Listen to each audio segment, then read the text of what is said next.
1 अरब से अधिक मुसलमान एक दिन में 5 बार झुककर अल्लाह से प्रार्थना करते हैं जो उन्हें उनके नबी मोहम्मद द्वारा दी गई है।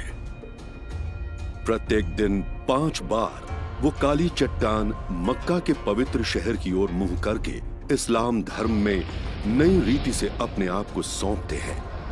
पूरे संसार में प्रत्येक दिन एक विशाल समूह के रूप में ये झुकते हैं। मोहम्मद इनके नबी, कुरान इनका पवित्र शास्त्र, मक्का इनका पवित्र शहर तथा इस्लाम के अनुयायी होने के कारण अपनी एकता दर्शाते हैं।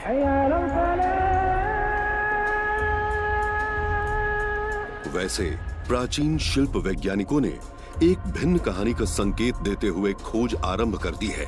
विद्वानों ने गंभीर रूप से जांच आरंभ कर दी है तथा इस्लाम के तथ्यों को चुनौती दे रहे हैं, और यदि वो सही है तो आज के मुसलमानों पर उसका क्या प्रभाव पड़ेगा। हमारे पास ऐसे उपकरण हैं जो पहले उपलब्ध नहीं थे, हम उन पर निर्भर हैं। आधुनिक तकनीक हमें अनुमति देती है कि इस्लाम के आरंभिक वर्षों के बारे में दोबारा सोचें तथा उन बातों को समझें जिसने इतिहासकारों को वर्षों से दुविधा में डाला हुआ है। पूरे संसार में यूनिवर्सिटियों, संग्रहालयों, पुस्तकालयों में प्राचीन पुस्तकें व लेख हैं जो विद्वानों के लिए इंटरनेट पर हैं। अब हम माउस के केवल एक क्लिक से प्राचीन हस्तलिपि की जांच कर सकते हैं। आज हम शैक्षणिक तथा अव्यवसायी सैटेलाइट से सही स्थान व विस्तार से जांच कर सकते हैं, पहले जिसमें बहुत खर्च व मेहनत लगती थी, और जल्द ही पूरे संसार में अन्य व्यक्तियों को सोशल मीडिया तथा शैक्षणिक फोरम द्वारा बता सकते हैं। इसलिए अब पहली बार इस्लाम की स्थापना के शोध का पूरा नया युग प्रकाश में आया है, और हम इसे एक साथ जोड़ सकते हैं कि अरब में 1500 वर्षों पहले वास्तव में क्या हुआ था।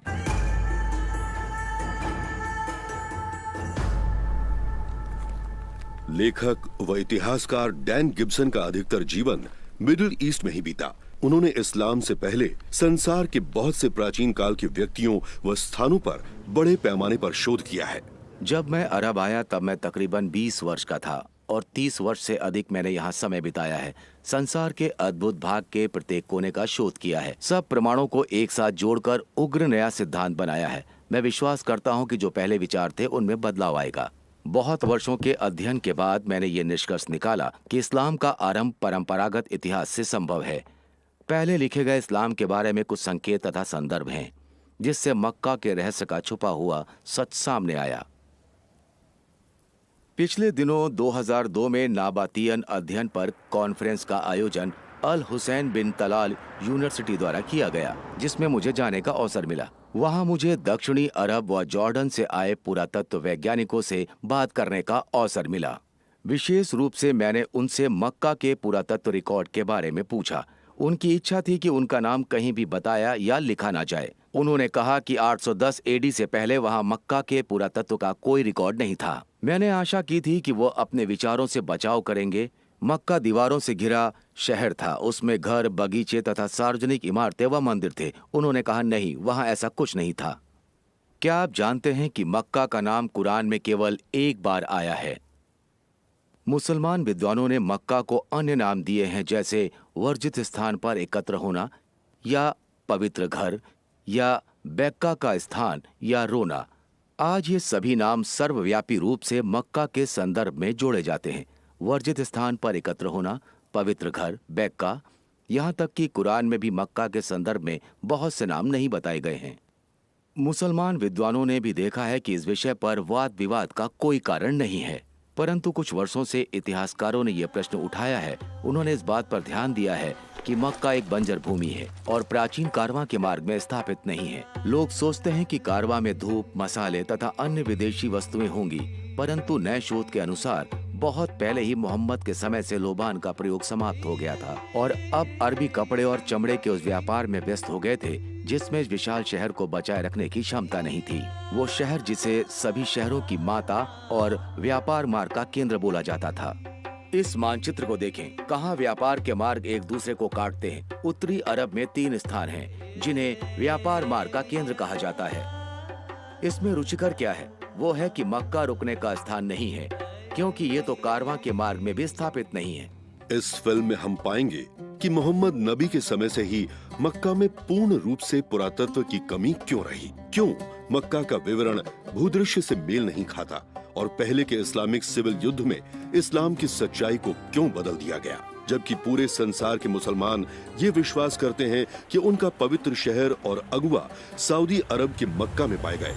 डैन गिब्सन का विचार है कि वास्तव में प्रमाण कुछ और ही संकेत करते हैं। मेरे अध्ययन में अरब इतिहास के बारे में ऐसे प्रमाण मिले हैं जो मक्का की ओर संकेत नहीं करते हैं, परंतु इस्लाम का पवित्र स्थान उत्तरी अरब में पाया जाता है। अभी तक किसी ने इस पर प्रश्न नहीं किया है कि मक्का इस्लाम का पवित्र शहर है। प्रत्येक मुसलमान ये विश्वास करता है कि उसे मक्का में काली चट्टान की ओर मुंह करके प्रार्थना करनी है, परंतु वर्षों के अध्ययन से और अरब उपद्वीप के सभी भागों में अनगिनत भ्रमण करने के बाद मुझे इस्लाम के इतिहास की एक नई समझ की ओर प्रोत्साहित किया। मैं विश्वास करता हूँ कि इस्लाम के इतिहास की प्रक्रिया में कोई मौलिक गलती हुई है। ये गलती जानबूझकर नहीं की गई थी, परंतु इस्लाम की स्थापना के समय गलतफहमी हुई थी। इसलिए बाद में इस्लाम के लेखकों ने जो ये समझते थे कि इतिहास में गलती है, उन्होंने उसे सही किया, जबकि वास्तव में वो सच था। क्या ये संभव है कि 1 अरब से अधिक व्यक्ति जो इस्लाम धर्म को मानते हैं उसे गलत समझें कि कैसे और कहां उनके धर्म का आरंभ हुआ? और यदि ऐसा है तो औसत मुसलमान जो अपने नबी मोहम्मद के नियमों को मानना चाहते हैं, उनके लिए इन प्रमाणों का क्या आशय है? हमें इतिहास में समय की जांच करनी होगी और एक ऐसी व्यवस्था जो हम में से कुछ लोग ही समझ पाएंगे। सदियों से प्राचीन संसार तथा मध्य पूर्वी साम्राज्यों के इतिहास पर वाद विवाद होता रहा है, परंतु अरब के इतिहास के लिए बहुत कम प्रयास किया गया है। ये एक सच्चाई है न केवल पश्चिम के लिए परंतु अरबियों के लिए भी। नबी मोहम्मद का जन्म सन 570 में हुआ था। वास्तव में वर्ष और स्थान बहुत कम लोग जानते हैं। उनके दादा व पिता नेबेतियन व्यापारी थे तथा मोहम्मद ने स्वयं एक व्यापारी महिला से निकाह किया। एक दिन मोहम्मद गुफा में ध्यान लगाकर बैठे हुए थे कि स्वर्गदूत उनके पास आया। उस स्वर्गदूत ने अल्लाह की महिमा करने के लिए शब्द सिखाए। बाद में मोहम्मद की पत्नी ने यह उनको विश्वास दिलाया कि वास्तव में स्वर्गदूत आया था और उनको परमेश्वर का नबी बनने के लिए बुलाया गया है। उनके जीवन काल में वही स्वर्गदूत कई बार उनसे मिलने आया और हर बार नया रहस्य बताया। उनके पूरे जीवन काल के उन सभी रहस्यों को एकत्र करने के बाद आज हम उसे कुरान के रूप में जानते हैं। आदेल इशमरी ने इस्लाम के बारे में इस्लामिक कॉलेज कुवैत में अध्ययन किया। कुछ ही वर्षों में इनकी तथा डैन की अच्छी मित्रता हो गई और ये दोनों अक्सर विश्वास तथा उसके इतिहास के बारे में गहराई से वाद विवाद करते हुए पाए जाते थे। मोहम्मद का संदेश था एक परमेश्वर है और मोहम्मद परमेश्वर का आखिरी नबी है। इससे मक्का में लोगों को बहुत क्रोध आया क्योंकि वो अन्य परमेश्वर की आराधना करते थे। वे बहुत सी मूर्तियों की पूजा करते थे। इसी कारण वहां के लोग बहुत क्रोधित हो गए। मोहम्मद और उनके अल्पसंख्यकों के विरुद्ध उत्पीड़न आरंभ हो गया। मोहम्मद और उनके अनुयायियों ने मदीना जाने का निर्णय लिया। मोहम्मद और उनके अनुयायी उत्पीड़न सह रहे थे। इस कारण वो अपने कुछ अनुयायियों के साथ मदीना भाग गए। अब वो शहर इस्लाम में परिवर्तित हो गया और मोहम्मद ने वहां एक सरकार की स्थापना की और वास्तव में उसी समय से हम इस्लामिक कैलेंडर की तारीख आरंभ कर सकते हैं। कुछ समय बाद उनके अनुयायियों ने कारवाओं पर हमला करना आरंभ कर दिया। सत्ता व संख्या में बढ़ने लगे। अंततः उनके साथ और अधिक व्यक्ति जुड़ते गए और वो संपूर्ण अरब में शक्तिशाली सेना के रूप में स्थापित हो गए। मोहम्मद का यह दर्शन था कि इस्लाम को पूरे संसार में फैलाया जाए, परंतु अचानक उनकी मृत्यु हो गई और झगड़े आरंभ हो गए और उन झगड़ों ने गृह युद्ध को बढ़ावा दिया। परंतु इतनी भिन्नता और विभाजन होते हुए भी इस विश्वास के विस्तार का सपना संसार में लगातार बढ़ता गया। अंततः उत्तरी अफ्रीका का अधिक भाग और केंद्रीय एशिया को इस्लाम ने अपने नियंत्रण में ले लिया। आज संसार का दूसरा बड़ा धर्म इस्लाम है। आज के समय में पूरे मध्य पूर्वी क्षेत्रों में जब कंस्ट्रक्शन कंपनियां नींव के लिए गड्ढे खोदना चाहती हैं, तो पुरातत्व विभाग से वहां कोई उपस्थित होना आवश्यक है। चाहे आप यरूशलेम, दमिश्क यमन या यर्दन कहीं के भी रहने वाले हैं, आप जहाँ भी गड्ढे खोदते हैं वहाँ किसी भी रूप में पुराने तत्व मिलने के अवसर होते हैं। दक्षिणी अरब के मक्का शहर में सब स्थानों पर खोदकर बड़ी इमारत, होटल तथा गगनचुंबी इमारत बनाए गए हैं। परंतु पुरातत्व विवादों के लिए आश्चर्य की बात है कि मक्का शहर में कोई महत्वपूर्ण और प्राचीन शहर के पुराने तत्व नहीं मिले। मोहम्मद का जन्म एक प्रमुख शहर में हुआ था। यहाँ बड़े कारवां व आर्मी मार्चिंग में अधिक संख्या में व्यक्तियों को लाना कोई समस्या नहीं थी। न केवल वहाँ अच्छी जनसंख्या थी, परंतु वो कृषि शहर भी था। कुरान में मक्का शहर को सभी शहरों की माता माना जाता है। अरबी में इसका नाम अल कुरा है। ये एक अद्भुत शहर तथा पुरातन विनाश के साथ दीवारों के शहर की ओर संकेत करते हैं। एक बहुत बड़ा जाना पहचाना शहर है ये। नबी मोहम्मद अपने कार्य तथा यात्रा को इतनी दूर ले जाते जब तक कि मक्का की तंग घाटी व बहुत सी पहाड़ियों के बीच न पहुंच जाते। मोहम्मद की पत्नी आयशा ने यह उल्लेख किया कि कैसे एक व्यक्ति मक्का के लिए तरस रहा था। उसने कहा, उसके लिए मैं वादी में जो हर तरह के घास से भरी हुई है रात गुजारूंगा। जब हम मक्का आए, हमने पानी तथा पेड़ों का आशीषित नगर देखा और उससे प्रसन्नता मिली। हम वहीं ठहर गए। अल बुखारी ने एक कैदी के बारे में बताया जो चेन से बंधा हुआ था और अंगूर खा रहा था। उन्होंने कहा, मक्का में वो फलों का समय नहीं था। इन बातों पर जो मक्का के बारे में लिखी गई उन पर विश्वास करना कठिन है। मक्का के आसपास के क्षेत्र में चट्टानें व रेगिस्तान है। मक्का में प्रतिवर्ष 10 सेंटीमीटर से भी कम वर्षा होती है। इतने अधिक तापमान व बंजर स्थिति में शायद ही पर्याप्त सब्जी उगती होगी। इतनी बड़ी जनसंख्या के लिए पर्याप्त भोजन पैदा करने का सवाल ही नहीं उठता। तो भी इस्लाम के पवित्र शहर का वर्णन पेड़ों से भरे खेत तथा घास व अच्छी भूमि से किया जाता है, परंतु मक्का के आसपास कोई भी कृषि योग्य भूमि नहीं। ये प्राचीन विवरण से भिन्न है। इब्न इसहाक ने इस बात का उल्लेख किया है कि मक्का के निवासी धार्मिक क्षेत्र के पेड़ों को काटने के विरुद्ध हैं। प्राचीन काल में पेड़ पौधों की उपस्थिति प्राचीन समय को अनछुई मिट्टी में उपस्थित पराग और बीजाणुओं की जांच द्वारा सरलता से की जा सकती है। आज तक प्राचीन मक्का में एक भी पेड़ होने का कोई भी रिकॉर्ड नहीं है। एक अन्य दुविधा ये है कि अरब के पहले मानचित्रों में मक्का का शहर कहीं भी नहीं है।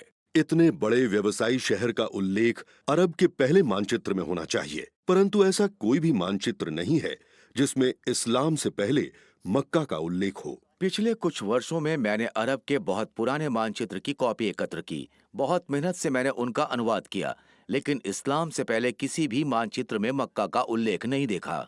क्या आप जानते हैं कि 740 एडी से पहले किसी भी साहित्य में मक्का का नाम नहीं आया है? ये बहुत ही दुविधापूर्ण है कि इस्लाम के इतिहास के 120 वर्ष पश्चात किसी भी करीबी देश को मक्का के अस्तित्व की जानकारी नहीं थी। ये बहुत ही दुविधापूर्ण है कि इस्लाम के इतिहास के 120 वर्ष पश्चात किसी भी करीबी देश को मक्का के अस्तित्व की जानकारी नहीं थी। अन्य देश कैसे एक बड़े शहर को अनदेखा कर सकते थे जिसमें हजारों व्यक्तियों की सेना थी, जिसमें कृषि, पेड़, घास तथा अंगूर थे? कैसे एक प्रमुख शहर जो व्यापार का प्रमुख केंद्र था, जिसमें दीवारें, मंदिर और सार्वजनिक इमारतें थीं, अन्य देशों के अभिलेखों में नहीं आया? सबसे दुविधापूर्ण ये है कि इसके भौतिक स्थान पर हमें कोई आरंभिक पुरातत्व का अभिलेख नहीं मिलता था। वो एक महत्वहीन स्थान था, यहाँ तक कि वो व्यापार मार्ग पर भी नहीं था। आज बहुत से इतिहासकारक इस निष्कर्ष पर पहुंचे हैं कि इस्लाम की स्थापना के लेख, कथाएं काल्पनिक हैं। ये प्रत्यक्ष है कि जो इस्लाम के रिकॉर्ड हमें बताते हैं तथा पुरातत्व वैज्ञानिकों ने जो पाया है, उसमें बहुत बड़ा अंतर है। इसलिए उन्होंने ये निष्कर्ष निकाला कि इस्लाम के अभिलेख मनगढ़ंत कहानियां हैं। मेरे वर्षों के अध्ययन से मैं ये समझ गया हूं कि पहले के रिकॉर्ड्स काल्पनिक नहीं हैं, परंतु उनका उल्लेख अलग स्थान पर किया गया है जो इस विवरण में सही है। मैं विश्वास करता हूं कि मोहम्मद का जन्म हुआ और वो किसी अन्य स्थान में बड़े हुए तथा मुसलमान गलत दिशा की ओर मुंह करके प्रार्थना करते हैं। इस्लाम के इतिहास में सामान्य रूप से यह स्वीकार किया गया है कि मक्का शहर में काबा एक प्रमुख पवित्र स्थान है और ये अरब में तीर्थ स्थान का केंद्र है। ये एक अच्छी शुरुआत हो सकती है कि इस्लाम की स्थापना से पहले तीर्थ स्थानों का अध्ययन किया जाए। इतिहासकार तबारी के रिकॉर्ड के अनुसार 2 प्रकार के तीर्थ स्थान हैं, हज व उम्रा। एक बड़ा तीर्थ स्थान तथा एक छोटा तीर्थ स्थान। मोहम्मद के दादा इस्लाम से पहले उम्रा करते थे। ये उम्रा मोहम्मद के समय से पहले उस समय का है जब अरब के तीर्थ स्थान पश्चाताप के लिए एकत्र होने का स्थान के नाम से जाने जाते थे। इस स्थान में बहुत से मूर्ति पूजक थे। ये नाम इस्लाम के पहले से उपस्थित हैं। मुसलमान आज भी इन्हीं नामों का प्रयोग करते हैं। ये नाम बाहरी हैं, ये इस्लामिक नहीं हैं।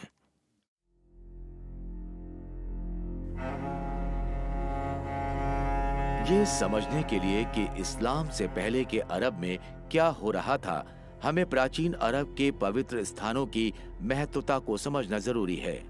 मध्यम पूर्वी क्षेत्रों के धर्मों के परमेश्वर विश्वव्यापक होने के बदले एक समान होते हैं। इतिहास के आधुनिक पाठक काफी समय तक ग्रीस और रोम पैंथान के परमेश्वरों की परिकल्पना से प्रभावित थे। प्राचीन अरब के क्षेत्रीय ईश्वरों का महत्व समझने में असफल रहे हैं। प्राचीन अरब के ईश्वर मेसोपोटामिया, मिस्र व ग्रीस में रहते थे। वो परमेश्वर थे और ऐसे ही अन्य भी थे। अरब व्यापारी जिस क्षेत्र से जाते थे उस स्थानीय परमेश्वरों का आदर करते थे। वे विभिन्न क्षेत्रों के परमेश्वर के विरुद्ध नहीं थे। वो इस बात के विरुद्ध थे कि इंसान और जानवर परमेश्वर के प्रतिरूप हैं। वे ज्यामितीय आकारों को महत्ता देते थे। उदाहरण के लिए, यहाँ एक खंड के आकार का परमेश्वर है और वहाँ एक त्रिकोणीय आकार का परमेश्वर है। ये सभी परमेश्वर स्थानीय परमेश्वर माने जाते थे और जब वो क्षेत्र से गुजरते थे तो उनको आदर देना अनिवार्य था। धर्म की ऐसी राय वास्तविक रूप में हमें ये दर्शाती है कि कुछ क्षेत्र और जगहें कुछ भगवानों के लिए पवित्र हैं। इसीलिए मंदिर के आसपास के क्षेत्र जैसे विशेष पहाड़ी या सुदूर रेगिस्तान क्षेत्र पवित्र स्थान माने जाते हैं। एक अहाता हो सकता है जहां लोग जमा हो सकते हैं, यहाँ तक कि अपने शत्रु के साथ भी सुरक्षित रहते हैं, क्योंकि सीमा के पवित्र अहाते में हिंसा मना है। दक्षिणी यर्दन में जब पर्यटक इस वादी रम की राजमर्यादा की सुंदरता में प्रवेश करते हैं तो अक्सर उत्तम तथा ऊंची नीची पहाड़ियों की सुंदरता में इतना खो जाते हैं कि वो मंदिर, जिसे कुछ लोग देवी लाट या अलाट को समर्पित किया गया मंदिर कहते हैं, वो छूट जाता है। इस नबेतियन मंदिर में एक पवित्र क्षेत्र था। पवित्र क्षेत्र मंदिर के सामने पहाड़ों तक स्थित था। इस्लाम से पहले अरब बहुत से समूहों में बटा हुआ था। वो विभिन्न परमेश्वर की आराधना किया करते थे और अक्सर जाति के विषयों पर आपस में लड़ाई करते थे। एक चीज जो उन्हें जोड़ती थी वो थी सबका एक साथ मिलकर एक प्राचीन तीर्थ स्थान पर जाना। कुरान में इसे मस्जिदुल हराम या एकत्र होने का वर्जित स्थान कहते हैं। मस्जिद का अर्थ है एकत्र होना और आज इसका अनुवाद मस्जिद है। इस्लाम से पहले कोई मस्जिद नहीं थी, इसलिए मस्जिद एकत्र होने का सिर्फ एक साधारण स्थान था। एकत्र होने का वर्जित स्थान शरणार्थियों के लिए एक पवित्र स्थान है जहां लगातार गतिविधियों तथा हिंसा को वर्जित किया जाता था। इसका मतलब था हराम। हराम या वर्जित का संदर्भ इस्लाम में बहुत मजबूत है। वर्जित मस्जिद का वर्णन कुरान में किया गया है और वो इस्लाम का पवित्र शहर था। मस्जिद अल हराम का पूरा आसपास का क्षेत्र वर्जित क्षेत्र था। अल्लाह ने मक्का को एक पवित्र धार्मिक स्थल बनाया। ये पहले भी धार्मिक स्थल था और भविष्य में भी रहेगा। किसी को इसकी झाड़ियों को उखाड़ने, पेड़ों को काटने या शिकार करने की अनुमति नहीं है। इसलिए हमारे पास इस्लाम के मौलिक पवित्र शहर के 2 वर्णन हैं।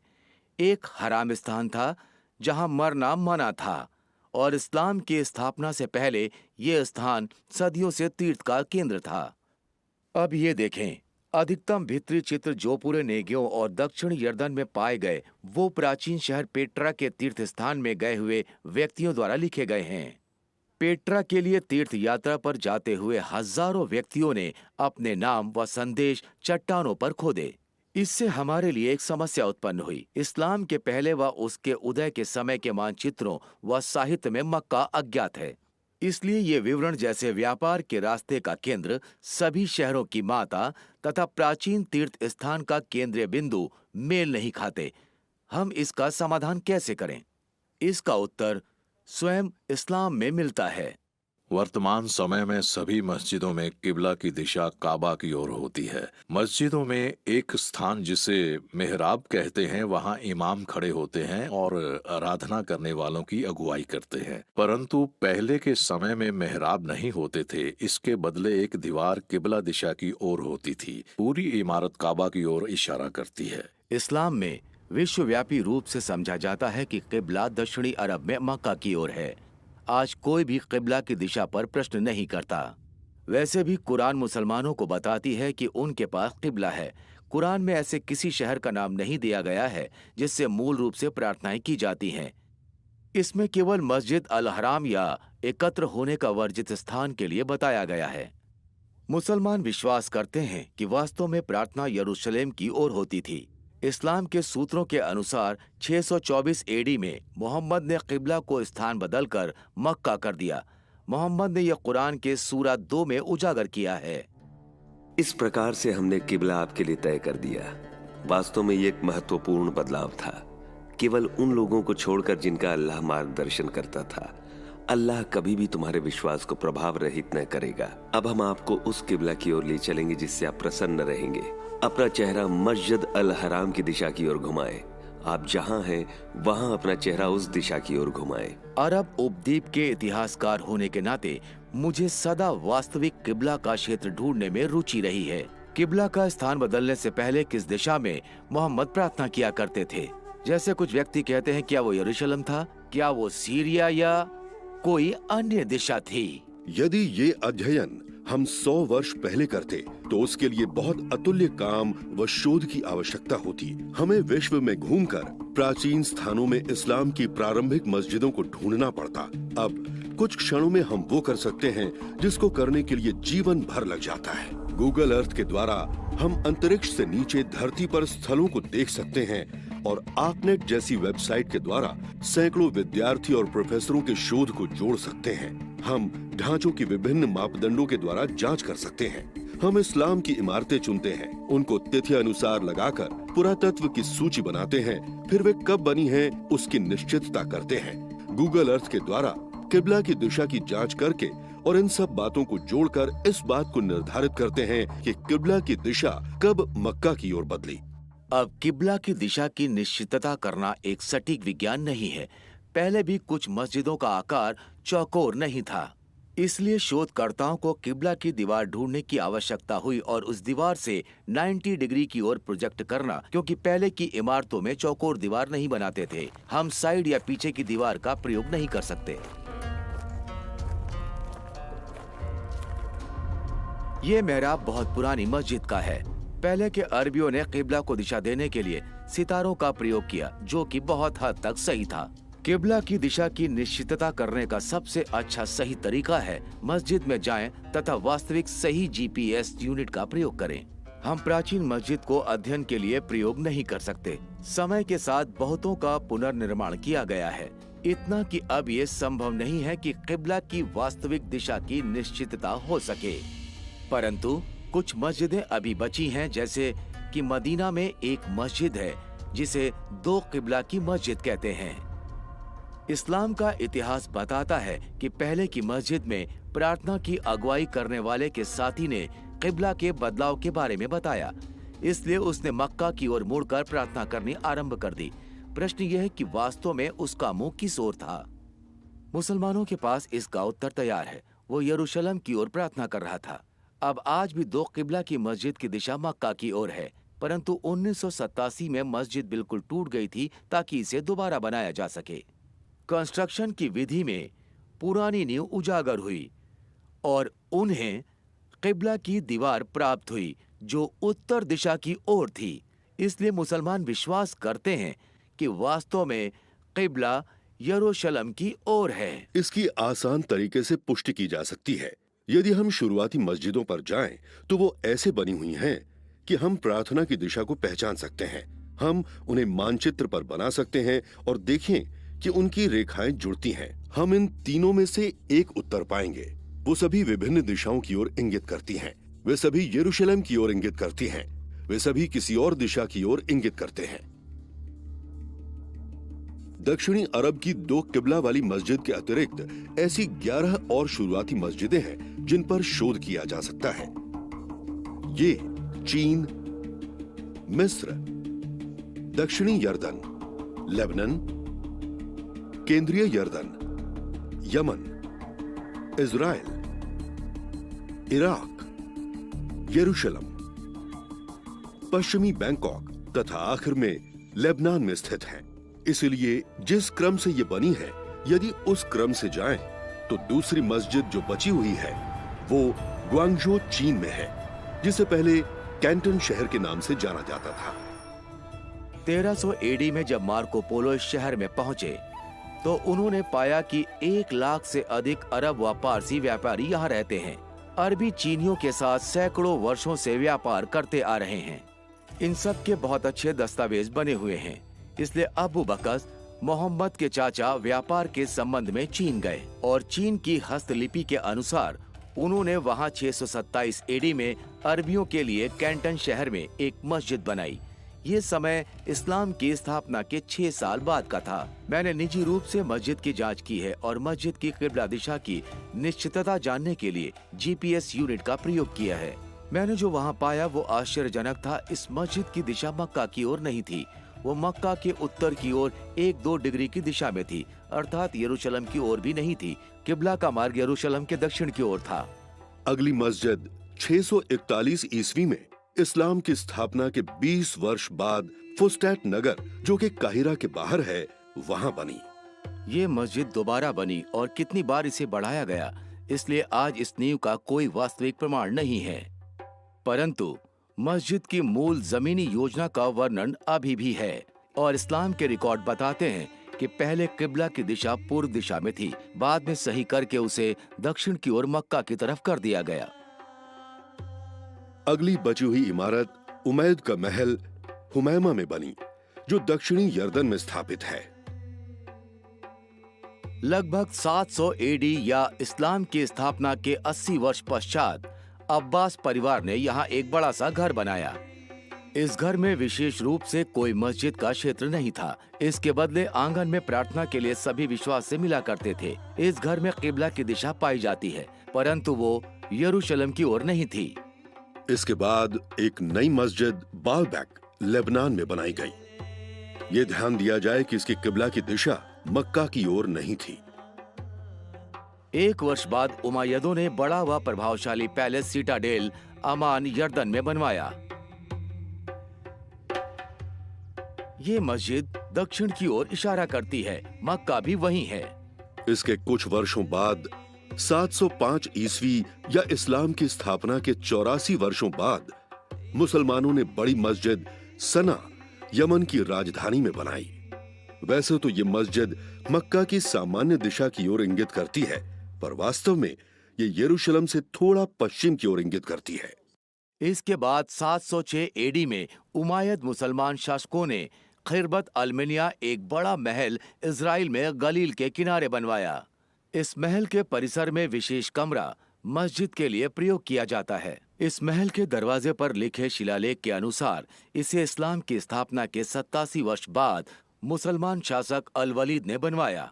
इसकी इमारत व मस्जिद की दिशा यरूशलेम की ओर नहीं है। उसी वर्ष मुसलमानों ने इराक में वासित मस्जिद बनवाई। वास्तविक पुरातत्वकारों ने दावा किया है कि ये मस्जिद यरूशलेम की ओर संकेत करती है, परंतु बाद के शोध दर्शाते हैं कि यह मस्जिद यरूशलेम के दक्षिण की ओर संकेत करती है। इससे अगली मस्जिद अल अक्सा मस्जिद यरूशलेम में ही है। ये मस्जिद मंदिर का गुंबद नहीं है, परंतु एक पुरानी मस्जिद जो गुंबद के दक्षिण की ओर है।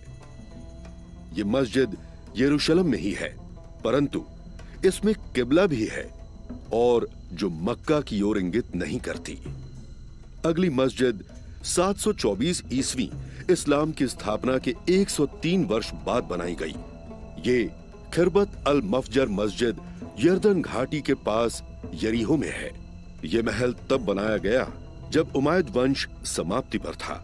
इसकी जमीनी योजना को देखकर हम बता सकते हैं कि ये महल और उसकी मस्जिद की दिशा मक्का की ओर न होकर दक्षिण की ओर है। उसी वर्ष एक मस्जिद बेरूत से 58 किलोमीटर दूर अंजार में बनाई गई। ये उमैद के अंतिम समय के आसपास बनाई गई और लगभग 30 वर्ष बाद यह गिरकर नष्ट हो गई। अंत में इसे ऐसे ही छोड़ दिया गया। उसके बाद से इसे दोबारा नहीं बनाया गया। हम आसानी से किबला की दिशा का अनुमान लगा सकते हैं, जो मक्का या यरूशलेम किसी की ओर भी इंगित नहीं करती। अब हम इन सब को एक मानचित्र में लगाते हैं। इसका नतीजा अद्भुत है। इस्लाम के 100 वर्षों के बीच में जितनी भी बची हुई मस्जिदें थीं, हमने उन सब को देखा और वो सब 100% उस जगह की ओर इंगित करती हैं जो मक्का में नहीं परंतु दक्षिणी यर्दन में था। पूरब, पश्चिम, उत्तर, दक्षिण सभी ओर से मस्जिद इसी दिशा की ओर इंगित करती है। किबला की दिशा की निश्चितता के लिए यह कोई छोटी गलती नहीं है। ये सब विशेष रूप से एक स्थान की ओर संकेत करती हैं। इस संकेत बिंदु के बिल्कुल अंतर्गत पेट्रा का प्राचीन शहर है। ये वो शहर है जिसे आज हम सब अच्छे से जानते हैं। ये एक प्रसिद्ध पर्यटक स्थान है। पूरे संसार से यहाँ पर्यटक इस शहर में बड़े मंदिरों तथा स्मारकों की प्रशंसा करने आते हैं। क्या ऐसा हो सकता है कि कुरान में जिस शहर को सभी शहरों की माता बोला गया है वो पेट्रा हो? ये शहर प्राचीन अरब तीर्थों का केंद्र था। तो क्या पेट्रा मोहम्मद का जन्म स्थान भी थी और क्या इस्लाम की स्थापना का शहर भी था? डैन, ये अजीब बात है। आप कहते हैं कि ये पेट्रा है, परंतु बुखारी कहते हैं कि यरूशलेम है। हमें क्या सोचना चाहिए? हम कैसे इसे स्वीकार कर लें जब बुखारी कहते हैं कि ये यरूशलेम है? प्रत्येक अच्छा मुसलमान मुझे बताता है कि मुसलमान यरूशलेम की ओर प्रार्थना करते हैं। वो ये इसलिए जानते हैं क्योंकि बुखारी ने उन्हें ऐसा बताया है और मैं इससे सहमत हूँ। बुखारी कहते हैं कि वो यरूशलेम था, परंतु बुखारी मोहम्मद के 200 वर्ष बाद लिखा और किबला के बदलने के 100 से अधिक वर्ष बाद ये लिख रहे हैं। इसलिए वो आंखों से देखे गवाह नहीं है, परंतु जो लोगों को याद है उन्होंने उसे एकत्र किया है और वास्तव में उन्होंने सैकड़ों मतभेद के विचारों को लिखा जो उस समय चर्चा में थे। क्यूबा में जब कुछ व्यक्ति सुबह की प्रार्थना कर रहे थे, एक व्यक्ति उनके पास आया और कहा, एक कुरान का आदेश अल्लाह के शिष्य पर उजागर हुआ है कि वो मक्का के काबा की ओर मुंह करें, इसीलिए तुम अपने चेहरे भी उस ओर मोड़ लो। उस समय उनके चेहरे सीरिया की ओर थे और ये सुनकर वो मक्का में काबा की ओर मुड़ गए। मैं निश्चित रूप से कहता हूं कि वास्तव में जब मोहम्मद मदीना में रहते थे तो उत्तर दिशा में पेट्रा की ओर प्रार्थना करते थे, जो रोम के प्रांत सीरिया में है। जब बुखारी अपनी कहानियां एकत्र कर रहे थे, उस समय व्यक्ति पेट्रा को भूल गए और प्रत्येक अपने दादा परदादा को याद करते थे जो सीरिया की ओर प्रार्थना किया करते थे। डैन, कुरान हमें ये बताती है कि मस्जिद अल हराम बक्का में है, इसीलिए वास्तविक स्थान कहाँ है? जो बक्का के बारे में बहस करते हैं वो एक रुचिकर पॉइंट को सामने लाते हैं। मैं इस्लाम के साहित्य से सहमत हूँ। इसमें बक्का का नाम इस्लाम के पहले पवित्र शहर का पर्यायवाची है। जब मोहम्मद एक युवा व्यक्ति थे तब कुछ व्यक्तियों ने काबा को दोबारा बनाने का निर्णय लिया। मलबे में उन्हें इमारत के बहुत से ब्लॉक मिले जिन पर सीरियक भाषा से शिलेख लिखे हुए थे, जो कि नेपेतियन की भाषा थी। उन्हें एक यहूदी मिला जो उनके लिए अनुवाद कर सकता था। मैं अल्लाह हूँ, बक्का का परमेश्वर। मैंने उसको उसी दिन बनाया जब मैंने स्वर्ग व पृथ्वी, चांद व सूर्य बनाए और उसके आसपास 7 पवित्र स्वर्ग दूतों को रखा। ये खड़ा रहेगा जब इसके 2 पहाड़ दूध और पानी के साथ इसके लोगों के लिए आशीष का कारण बनकर खड़े रहेंगे। शब्द बक्का एक प्राचीन यहूदी शब्द है जिसका अर्थ रोना या विलाप करना है। यदि किसी स्थान का नाम बक्का रखा जाए तो इसका अर्थ रोने का स्थान होगा। ये नाम बक्का यरूशलेम के लिए कभी प्रयोग नहीं किया गया। ये बाइबल में भजन संहिता 84 में केवल एक बार आया है। यहाँ इसे रोने की तराई के संदर्भ में प्रयोग किया गया है, परंतु कुरान भी रोने की तराई के बारे में बताती है जब हाजिरा इस्माइल के लिए रोती है। कुरान ये बताती है कि ये कहानी बक्का में घटी, जो कि लोगों के लिए पहले का नाम था जहाँ काबा बनाया गया। निश्चित रूप से यह स्थान यरूशलेम नहीं है जिसे पहाड़ों की ऊंचाई पर बनाया गया है, तराई में नहीं। मैं सोचता हूँ कि उत्तर बहुत सरल है। वहाँ पेट्रा में बहुत बड़े भूकंप आए थे, जैसे 551 एडी में आया, मोहम्मद के जन्म से केवल 19 वर्ष पहले। हमें बताया जाता है कि भूकंप के समय बहुत सा पेट्रा का क्षेत्र नष्ट हो गया। पेट्रा को शायद बक्का की तराई कहा जाता था क्योंकि इतने वर्षों में भूकंपों के कारण बहुत व्यक्ति मारे गए हैं। अगर पेट्रा इस्लाम का पवित्र शहर है तो वहां पेट्रा के आसपास कुरैश मोहम्मद की जनजाति का प्रमाण होना चाहिए। यदि डैन गिब्सन मोहम्मद की जनजाति ढूंढ पाते तो उनके मत को बहुत बड़ा योगदान मिलता कि मोहम्मद पेट्रा क्षेत्र से थे, मक्का से नहीं।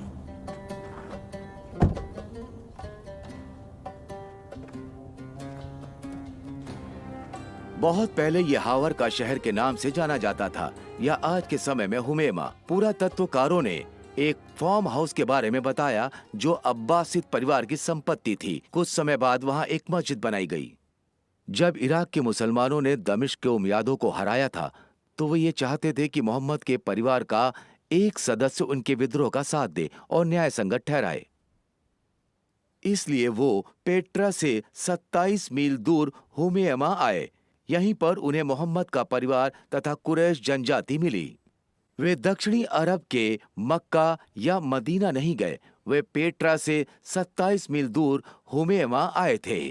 यहाँ उन्होंने कुरैश जनजाति तथा मोहम्मद के परिवारों को पाया, दक्षिणी अरब में नहीं।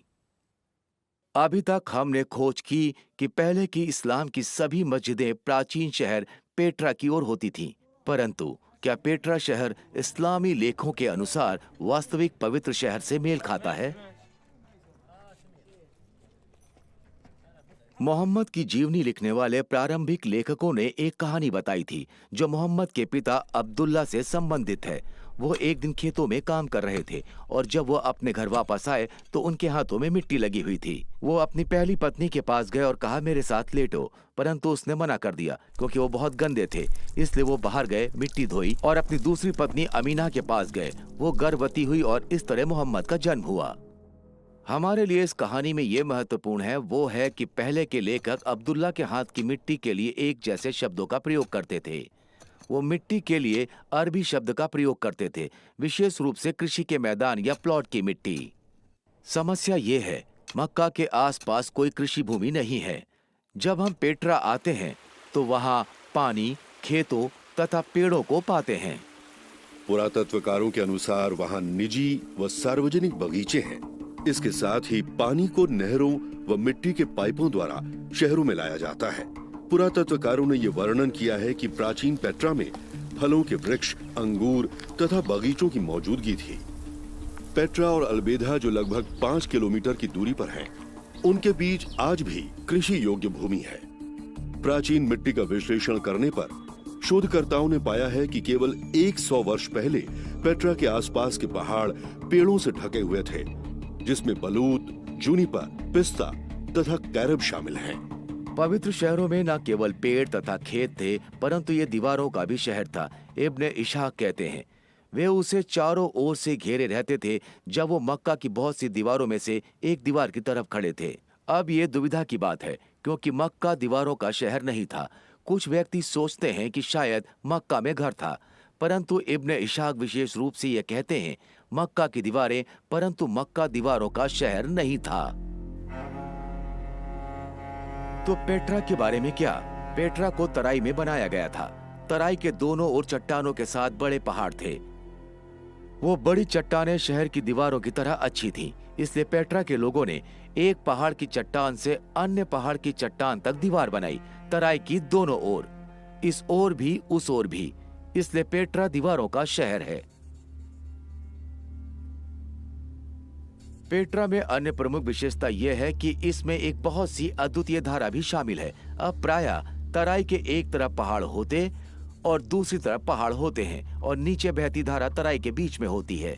परंतु इस केस में बहुत समय पहले भूकंप के कारण पहाड़ चटक गए थे और उसमें दरार आ गई थी। पानी उन्हीं दरारों से बहता हुआ तराई से होता हुआ दूसरी ओर जाता है। नबेतियनों ने स्तंभ की पंक्ति एक पहाड़ से दूसरे तक बनाई। इसके साथ ही वर्षा का पानी का रास्ता भी था। आइए इससे आगे देखते हैं। इस्लाम के तीर्थ यात्रियों की ये ड्यूटी होती है कि उनको 7 बार 2 पहाड़ों के बीच से निकलना होता है, जिनका नाम मारवा और साफा है। एक रुचिकर बात अल बुखारी ने बताई कि मोहम्मद ने 2 पहाड़ों के बीच में वर्षा के पानी में दौड़ना पसंद किया। परंतु वहाँ समस्याएं थीं। मारवा व साफा छोटी चट्टानें थीं। आज ये दोनों मस्जिद की इमारत के अंदर हैं। जैसे आप चित्र में देख सकते हैं कि दोनों चट्टानों के बीच में कोई वर्षा के पानी का रास्ता नहीं है, परंतु ये वर्णन पेट्रा में एक पहाड़ से दूसरे पहाड़ के लिए बिल्कुल सही है। पेट्रा की घाटी में जाने के 4 रास्ते हैं, क्योंकि पेट्रा एक तराई में है। कोई भी व्यक्ति इस तराई में दोनों में से किसी भी तरफ से अंदर आ सकता है। मक्का के विजयी वर्ष के दौरान नबी ने मक्का में ऊपरी भाग से प्रवेश किया, परंतु पेट्रा में दाखिल होने के लिए अन्य मार्ग भी थे। प्राचीन लेख बताते हैं कि पवित्र शहर में प्रवेश और निकास के लिए चट्टान में दरार डालकर भी कर सकते थे। अरबी भाषा में इसे थानिया कहते हैं। अल बुखारी ने इसका बहुत बार वर्णन किया है। अल्लाह के शिष्य मक्का में दाखिल होने के लिए ऊंचे थानिया तथा वहां से बाहर निकलने के लिए नीचे थानिया का प्रयोग करते थे।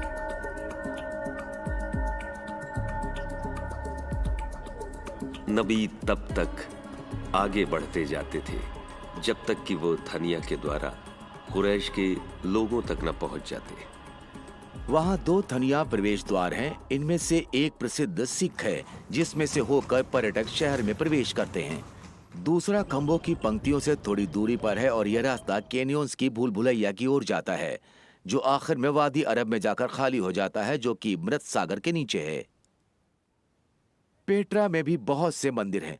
वहां पर वो मंदिर हैं जो आज शेरों के पंख वाला मंदिर कहलाता है, या अल उज़ा का मंदिर। मेरे पीछे वो है जो आज कसर अल बिद कहलाता है, या फिर दुशारा परमेश्वर का मंदिर। छोटी पहाड़ों की श्रृंखला जो यहाँ है परमेश्वर का घर था, और यहाँ पहाड़ों के बिल्कुल बीच में परमेश्वर अल दुशारा का मंदिर है। अब इब्न हिशम ने हमें एक रुचिकर कहानी सुनाई। ये इस्लाम के इतिहास की प्रारंभिक बात है। उस समय बहुत कम व्यक्ति धर्म परिवर्तन करके इस्लाम धर्म में आए थे। इनमें से एक व्यक्ति मक्का का अल तुफैल बिन उम्र के नाम से जाना जाता था। उसने एक यात्रा के दौरान इस्लाम धर्म को स्वीकार किया। जब वो घर लौटकर मक्का आए, उनकी पत्नी ने भी इस्लाम धर्म स्वीकार करने का निर्णय लिया। अल तुफैल ने अपनी पत्नी से कहा कि वो दुशारा मंदिर जाकर अपने आप को वहां स्वच्छ करे। उस पवित्र क्षेत्र में पानी धीरे धीरे टपक रहा था, जहां वो अपने आप को साफ कर सकती थीं। वहां वो साफ हुई और घर वापस आकर इस्लाम के बारे में सीखा। क्या ये कहानी मक्का में हुई थी? हजारों किलोमीटर दूर तक, जहां दुशारा मंदिर नहीं है, या ये कहानी यहाँ पेट्रा में घटी? यदि यहाँ घटी है तो दुशारा मंदिर यहाँ है। वो यहाँ इस मंदिर में आई होंगी, अपने आप को साफ किया होगा और फिर घर गई होंगी। क्या दक्षिणी अरब मक्का में दुशारा का मंदिर है? नहीं, यहाँ कोई मंदिर नहीं है।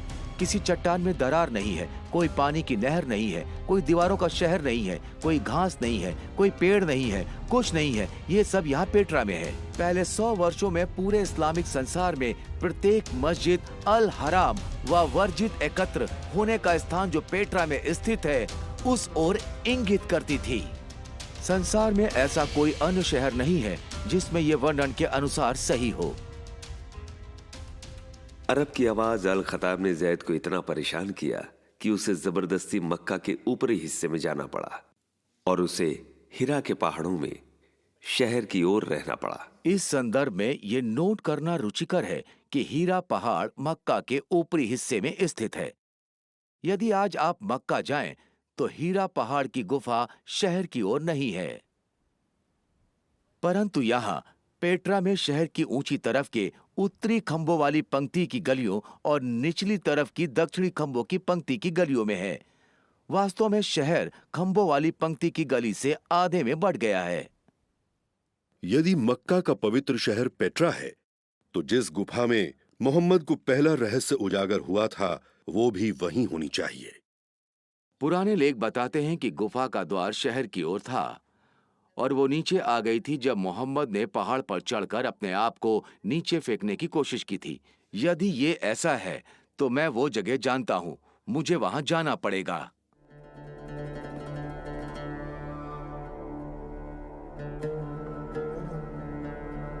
यहाँ इस गुफा में हम विभिन्न प्रकार के परमेश्वर के खंड देख सकते हैं।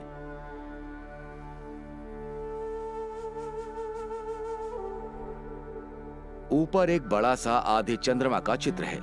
ये एक प्रकार की गुफा है जहाँ युवा व्यक्ति जाते थे और जीवन के अर्थ के बारे में विचार करते थे। इस गुफा का विवरण व स्थान वैसा ही है जैसा वर्णन पुराने लेखों में किया गया है। शहर के बिल्कुल बाहर मुख्य द्वार शहर की ओर है और ये प्रमाण है कि लोग यहाँ आकर धार्मिक आराधना और ध्यान में समय बिताते हैं। मैं सोचता हूँ इस्लाम के सभी व्यक्तियों के लिए यह पवित्र स्थान है और वो यहाँ है, पेट्रा में।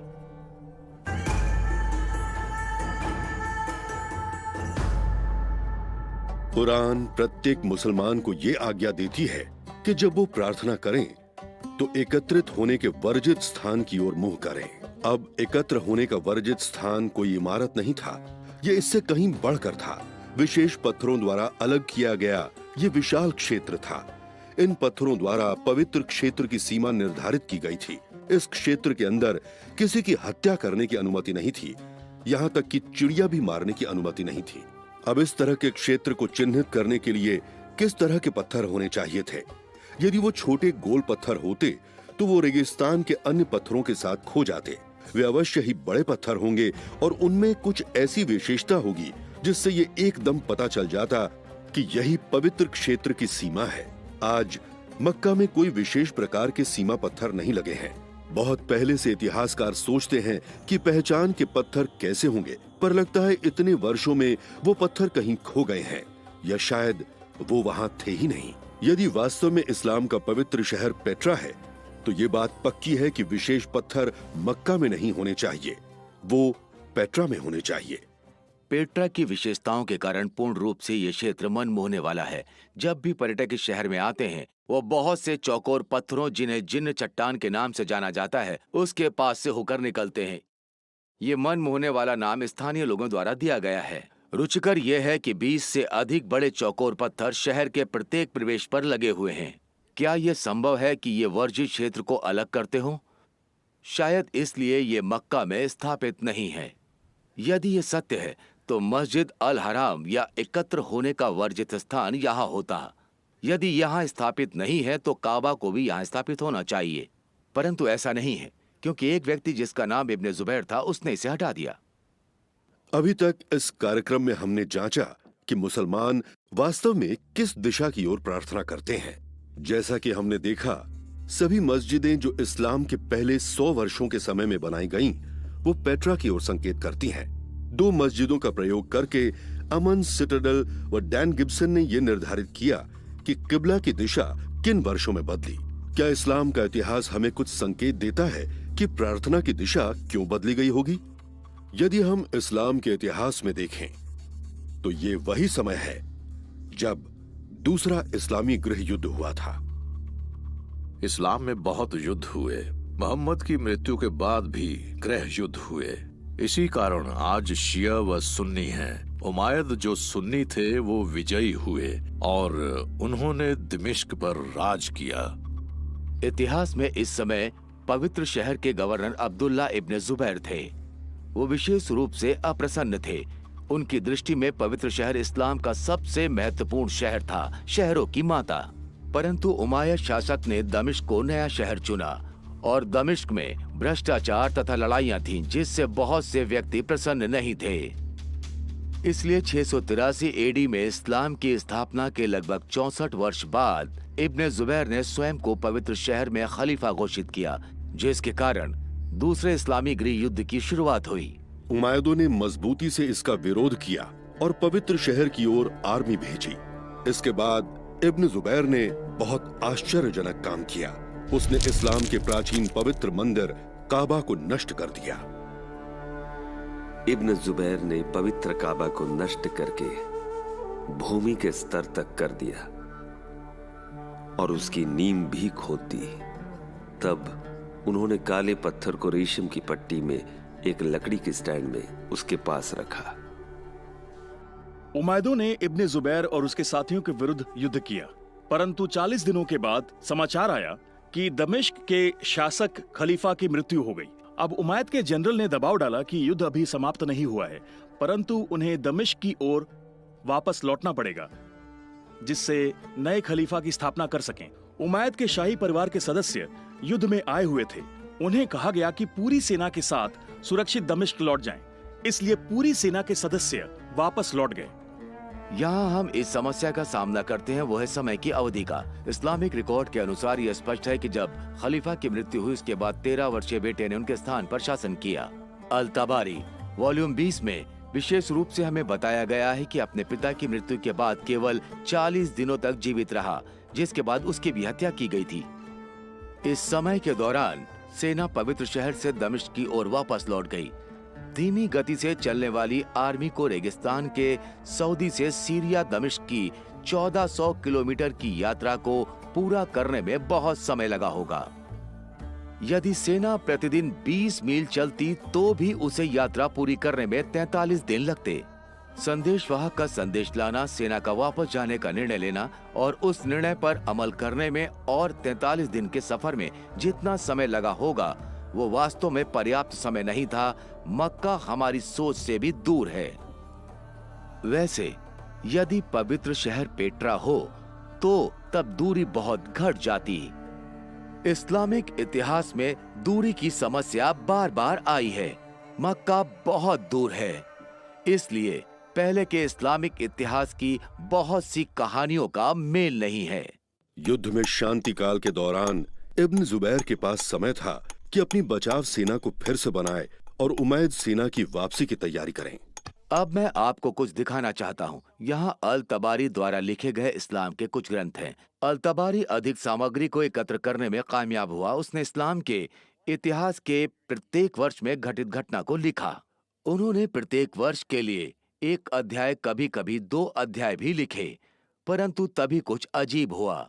पवित्र शहर के लिए वर्षों युद्ध चला, परंतु इस्लाम के इतिहास का 70वां वर्ष बहुत महत्व रखता है। ये ध्यान देने योग्य कि 69 वर्ष में जो कुछ घटा उसका वर्णन अल तबारी ने 15 पृष्ठों में किया और 71वें वर्ष में जो घटा उसका वर्णन 27 पृष्ठों में किया। लेकिन 70 वर्ष कहाँ गया? अब ये देखें, अल तबारी ने 70वें वर्ष के लिए केवल कुछ पंक्तियां लिखी हैं। क्या उन्हें इस वर्ष के लिए कोई और जानकारी नहीं मिली थी, या बाद में संपादकों ने इस वर्ष को अल तबारी के लेखों से हटा दिया? वो कुछ पंक्तियां हैं, परंतु वो हमें कुछ कष्टदायक विवरण देता है। वो हमें ये बताता है कि मुसाब इब्ने जुबैर, जो वास्तव में अब्दुल्ला का भाई था, पवित्र शहर में सामग्री लाया करता था। क्या वो सामग्री सेना के उपकरण थे? नहीं, वो ये बताता है कि वो बहुत से घोड़े और ऊंट लाता था। मैं विश्वास करता हूँ कि ये वही वर्ष था जब इब्ने जुबैर के अनुयायी दक्षिणी पेट्रा से अरब के रेगिस्तान में वो स्थान ढूंढने गए थे जहाँ वो उमैद की सेना के विरुद्ध खड़े हो सकें। इस वर्ष का सारा विवरण अल तबारी के इतिहास से हटा दिया गया, परंतु हम ये जानते हैं कि उनका बहुत से ऊंटों और घोड़ों को प्राप्त करने का उद्देश्य कुछ और नहीं बल्कि यही होगा कि बहुत से लोगों को शहर से बाहर ले जाया जाए। युद्ध का ये शांतिकाल अगले वर्ष भी जारी रहा, जिसका फायदा उठाकर इब्ने जुबैर ने एक धार्मिक परियोजना पर काम करना शुरू कर दिया। उसने काबा को दोबारा बनाने का निर्णय किया, परंतु अल तबारी हमें ये नहीं बताते कि नई काबा कहाँ बनाई गई है। क्या यह स्थान पेट्रा था या फिर मक्का से बहुत दूर कोई नया सुरक्षित स्थान था? मेरा विश्वास है कि नई काबा सऊदी अरब में बनाई गई होगी तथा काली चट्टान वहां से हटाकर किसी सुरक्षित स्थान पर रखी होगी। अगर इब्ने जुबैर ने पवित्र शहर को खो भी दिया तो भी उसके पास चट्टान व नई काबा थी। नए खलीफा की स्थापना के बाद उमैद आर्मी लौट गई। इस बार सेना बड़ी थी और उमैद अपने साथ बड़े हथियार लाए थे। इसके साथ ही एक पत्थर फेंकने वाली मशीन लाए थे जिसे मैंजनीक कहते हैं। मक्का की गुफा में इब्न जुबैर और अल हज्जाज का युद्ध 6 महीने और 17 रातों तक चला। यूसुफ इब्न महक कहते हैं, मैंने मैंजनीक देखा जिससे पत्थर फेंके जा रहे थे। आकाश में बहुत तेज गड़गड़ाहट और बिजली थी, जिसकी आवाज जो पत्थरों से ज्यादा बढ़ गई थी, जिसके कारण पत्थरों की आवाज सुनाई नहीं दे रही थी, जिस कारण चेहरे ढके हुए थे। इब्ने जुबैर ने युद्ध के समय काबा के पास टूटी हुई इमारत में शरण ली और जिसके कारण एक अन्य युद्ध आरंभ हुआ, जिसमें पवित्र शहर काबा का क्षेत्र पूर्ण रूप से नष्ट हो गया। आखिरकार इब्ने जुबैर युद्ध हार गया, परंतु सऊदी अरब के मदीना और इराक के कुफा शहर के लोगों ने इस कार्य को जारी रखा। मेरा विश्वास है कि इस दौरान इस्लामिक संसार विवाद में आ गया। क्या वो पेट्रा की ओर प्रार्थना करें या मक्का की ओर? महान इस्लामिक साम्राज्य दो भागों में बढ़ गया। वास्तव में उमायद का शासन दमिश्क में था और वो पेट्रा की ओर प्रार्थना करते थे, परंतु वे युद्ध में हार गए थे और अब पूर्वी भाग के साम्राज्य पर अब्बासी शासन करते थे। उन्होंने सारी मस्जिदें मक्का की ओर बनाई। ये बिल्कुल उस समय हुआ जब हमने मस्जिदों के बनाए जाने के तरीकों में बदलाव देखा। इससे पहले जो नई मस्जिद बनती थी उसकी दिशा पेट्रा की ओर होती थी, परंतु पहली बार कुछ नई मस्जिदों की दिशा सऊदी अरब में मक्का की ओर की गई। परंतु समस्या अभी भी थी कि पुरानी मस्जिदों का क्या करें, वो पेट्रा की ओर बनी हुई थीं। ये वो समय था जब मस्जिदों ने प्रार्थना की दिशा बताने के लिए दीवारों पर संकेत टांगना आरंभ कर दिया। उथमन के राज्य के समय कहा गया कि खलीफा ने ये आदेश दिया है कि मदीना में मस्जिद की दीवारों पर संकेत लगे होने चाहिए, जिससे तीर्थयात्री आसानी से दिशा पहचान सकें कि उन्हें किस ओर प्रार्थना करने की आवश्यकता है। अब ये बहुत ही रुचिकर बात थी कि इस समय तक जो मस्जिदों को इसलिए बनाया जाता था कि केवल विश्वासी किबला की दीवारों की ओर देखें और पवित्र शहर की तरफ मुंह करें। जब तक प्रार्थना की दिशा न बदली हो तब तक चिन्ह लगाने की क्या आवश्यकता थी। इस समय के दौरान इस्लाम की स्थापना के लगभग 79 वर्ष बाद अचानक मस्जिद की बनावट में ताक का परिचय कराया गया, जिससे प्रार्थना की दिशा का पता चलता है। ये ताक पुरानी इमारतों में जोड़ी गई और इसके साथ ही नई इमारतों में भी बनाई गई। आज हर मस्जिद में ताक सामान्य है, परंतु पहले ऐसा नहीं था। किबला की दिशा के बदलाव तक कोई ताक नहीं था। गृह युद्ध में उमायद अभी भी पेट्रा की ओर प्रार्थना करते हैं, परंतु पवित्र शहर मदीना में और कूफा में बागियों ने सऊदी अरब की नई किबला की ओर प्रार्थना करना चुना। जब कूफा की सेना इब्न जुबैर से मिली, बुजैर इब्न अब्दुल्ला अल मूसली कहते हैं, परमेश्वर की प्रशंसा हो जिसने हमें बेड़ियों से परखा है और तुम्हें हमें माफ करने के द्वारा परखा है। इब्न जुबैर, हम ऐसे व्यक्ति हैं जो उसे किबला की ओर देखते हैं जिसकी ओर आप देखते हैं। कितना अजीब वाक्य है। हम वो व्यक्ति हैं, हम उसी किबला की ओर देखते हैं जिसकी ओर आप देखते हैं। मुस्लिम इतिहासकार ये बहस करते हैं कि इसका मतलब ये अन्य मुसलमानों वाली ही किबला है, परंतु अब जब हमने इस समय किबला के बदलाव के उस प्रमाण के रहस्य को खोल दिया है, इस वाक्य का विशेष महत्व हो जाता है। कूफा के व्यक्ति इब्ने जुबैर के साथ जुड़ गए उसकी किबला को अपनाने के लिए। बात की घटनाओं के समझने की ये कुंजी है। यद्यपि इब्ने जुबैर मारा गया, ऐसा लग रहा था कि वो गृह युद्ध हार गया है। कूफा शहर की उन्नति में अब्बासी शाही खानदान की बहुत बड़ी भूमिका थी और कूफा एक धार्मिक केंद्र और कुरान की प्रतिलिपि करने का स्थान बन गया। इस्लामी संसार में चीजें बहुत अव्यवस्थित थीं। मुसलमान न केवल राजनीतिक परंतु धार्मिक रूप से भी बंट गए थे। नबी मोहम्मद ने यह प्रकाशित किया था कि इस्लाम का मूल अल्लाह की इच्छाओं का पालन करना है। क्या मोहम्मद तथा कुरान की आज्ञा मानकर और तब एकत्र होने का वर्जित स्थान जो पेट्रा में है उसकी ओर देखें, या फिर पवित्र घर व काली चट्टान जो सऊदी अरब में है उसकी ओर प्रार्थना करें? अब तक डैन गिब्सन ने उन मस्जिदों को जो इस्लाम की पहली शताब्दी से मौजूद हैं उनको आलेखित किया और वे सब यर्दन में पेट्रा की ओर संकेत करती थीं। तो उन मस्जिदों का क्या जो इस्लाम की दूसरी सदी में थीं, क्या वो सब भी पेट्रा की ओर संकेत करती हैं? यहाँ से कुछ बातें रुचिकर होना आरंभ होती हैं। मेरे अध्ययन के समय मुझे पता लगा कि इस्लाम की दूसरी शताब्दी में बनी मस्जिदें विभिन्न दिशाओं की ओर संकेत करती हैं, इसलिए मैं इसे भ्रांति का समय कहता हूँ। इस्लाम की स्थापना के 102 वर्ष बाद उमर की मस्जिद दक्षिणी सीरिया के प्राचीन शहर बसरा में बनाई गई। जैसा कि आप देखते हैं कि मस्जिद की अभिमुखता मक्का की ओर इंगित नहीं करती है, लेकिन ना ही साफ तौर से वो पेट्रा की ओर इंगित करती है। 5 वर्ष बाद मुस्लिम शासकों ने सीरियन रेगिस्तान में एक महल बनाया जिसे कसरुल हायर अल गरबी कहते हैं। ये महल की योजना और इमारत के कोने में मस्जिद का रेखा चित्र है। पूरी इमारत का मुख मक्का और पेट्रा के बीच में कहीं और है। कुछ वर्षों बाद पलमारा से 100 किलोमीटर उत्तर में कसरुल शार्की महल बनवाया गया। यदि हम नक्शे को या भूचित्रों को देखें तो महल और मस्जिद दोनों ही मक्का या पेट्रा की ओर नहीं है। एक बार फिर वो कहीं बीच में संकेत करती हैं। क्या ऐसा हो सकता है कि कुछ होने के कारण बनाने वालों ने ना ही पेट्रा को चुना ना ही मक्का को? उन्होंने किबला की दिशा उन दोनों के बीच में कर दी। मानचित्र में हम देख सकते हैं कि किबला का संकेत दोनों शहरों के बिल्कुल बीच में है। यह हिसाब की छोटी गलती नहीं है, परंतु जानबूझकर पेट्रा व मक्का पर ध्यान नहीं दिया गया। इसलिए इस बदलाव का उत्तर हम विस्तार से ढूंढेंगे। इस्लाम की स्थापना के 109 वर्ष बाद बेंगूर पाकिस्तान में एक मस्जिद बनाई गई।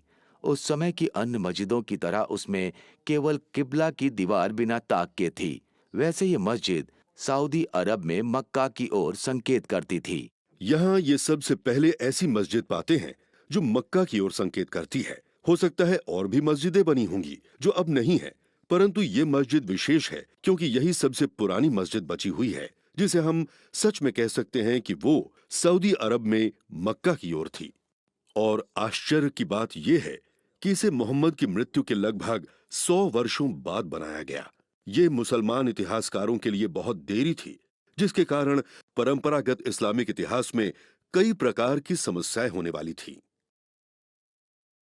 हमारे अध्ययन के समय एक बहुत महत्वपूर्ण इमारतों में से एक इमारत हमें यहाँ अमन यर्दन के सिटाडोल में पाई गई। उमायद का महल इस्लाम की स्थापना के लगभग 122 वर्ष बाद बना था। यदि आपको याद हो तो हमने उमायद की मस्जिद के बारे में देखा है जो यहाँ बनाई गई थी। ये मस्जिद सीधे पेट्रा की ओर संकेत करती थी, परंतु जब महल बनाया गया तो किबला की दिशा मक्का की ओर थी। इसलिए इमारतों व महल के बनने के बीच के समय में किबला की दिशा बदल गई।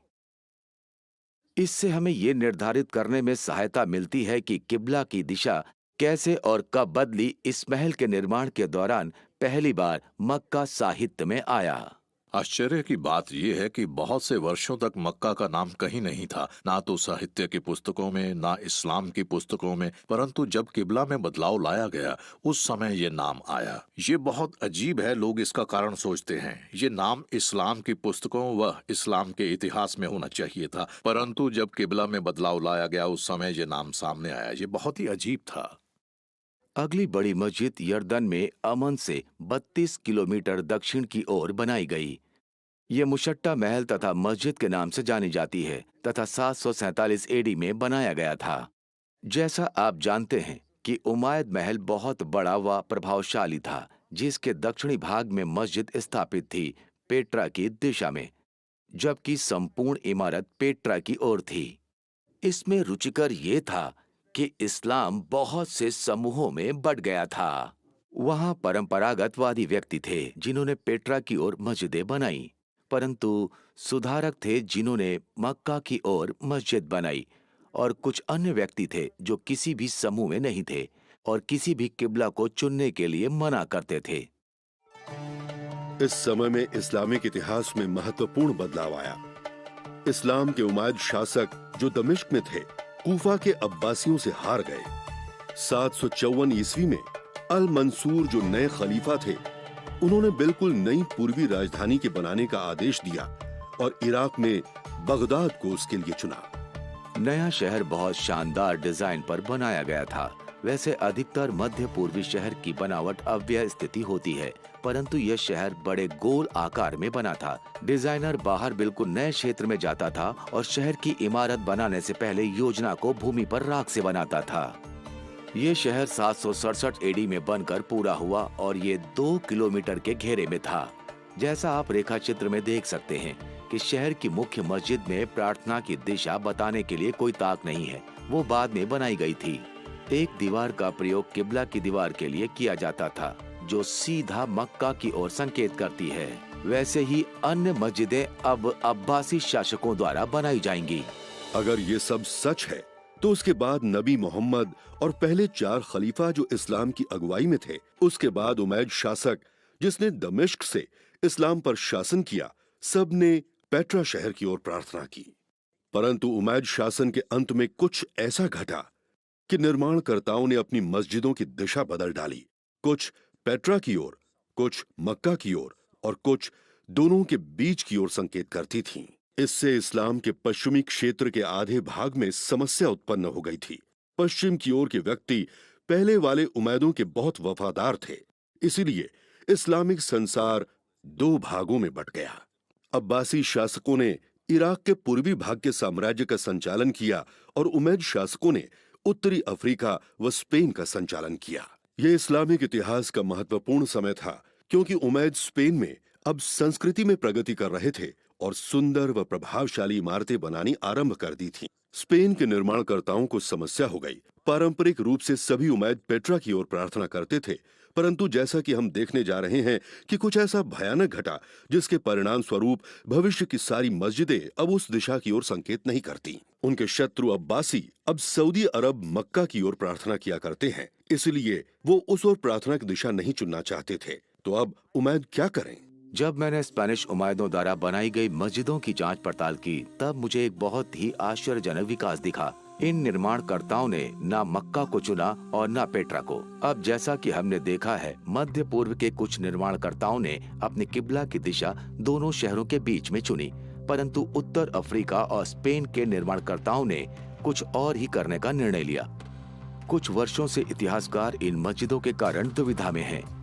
उनके किबला की दिशा का संकेत कहीं दक्षिणी अफ्रीका की ओर था, परंतु सभी अफ्रीका व स्पेन की मस्जिदें थोड़ा भिन्न स्थानों की ओर संकेत करती हैं। ये सब में बहुत गड़बड़ लगती है।